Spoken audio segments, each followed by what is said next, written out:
Hey guys, welcome to week 37 of the Confidence Revolution. I am so glad you're here. Can you believe we're on week 37? That's crazy. Okay, so today I want to encourage you to ask for what you want.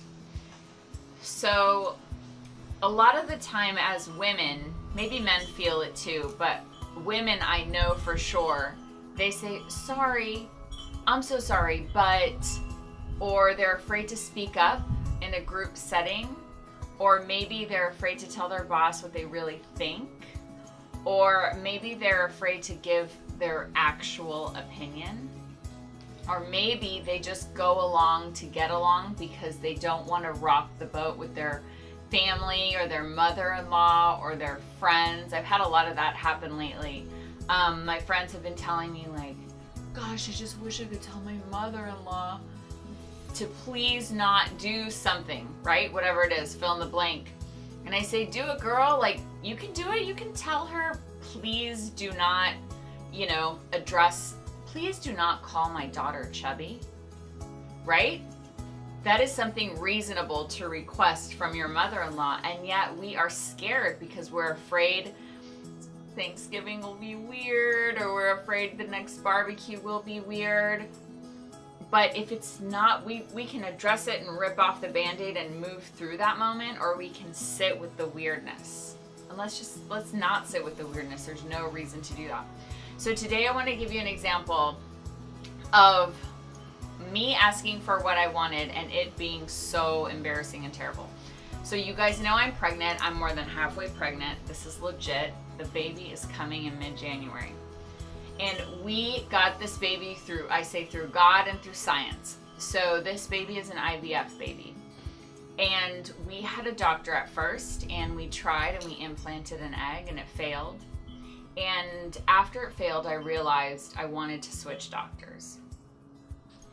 And I was so nervous. And I wanted to switch doctors within the same practice. So no big deal. We weren't going to have to move doctors or anything like that, or move practices rather.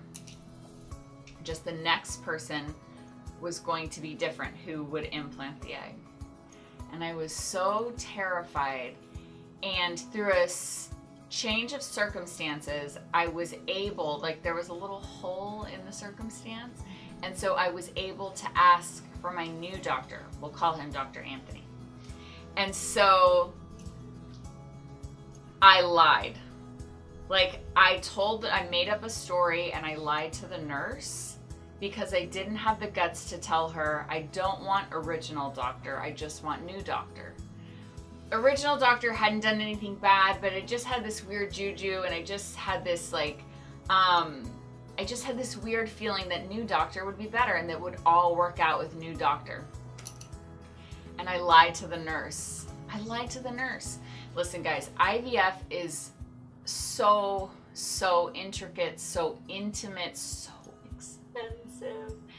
And we were paying $1 gazillion million to get this baby. My body was going through so much.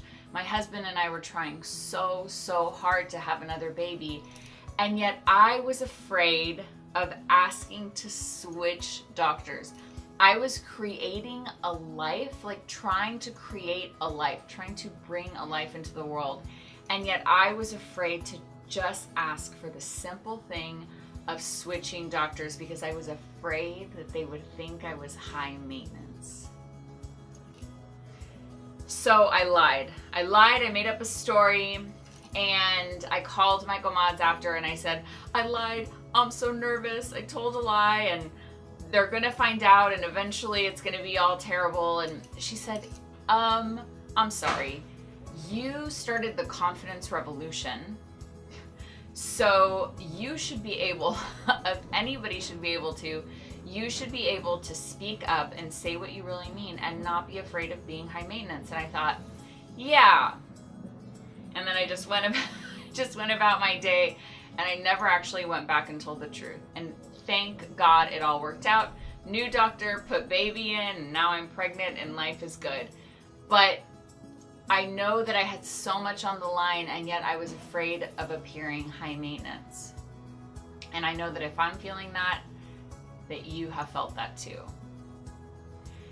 And so today I just want to encourage you to ask for what you want. You can be gentle about it, you can be tender about it, you can be polite about it, but either it's going to stay strange for you on the inside and you're going to like shove down your intuition, or you can face the situation, you can face that awkward conversation, you can face that awkward email or that awkward phone call and just move through it. That way you can breathe easier. As soon as I heard new doctor was going to be the doctor, I cried, I prayed, I was so thankful, and life felt so much better. But I had to go through that moment. And so I just want you to feel that lightness that I felt. There's no need to rationalize. There's no need to lie. There's no need to fake it. Haven't we all faked it sometimes? You can have what you want. Just ask for it. Okay, guys, may God's grace and peace be with you. I'll see you next week.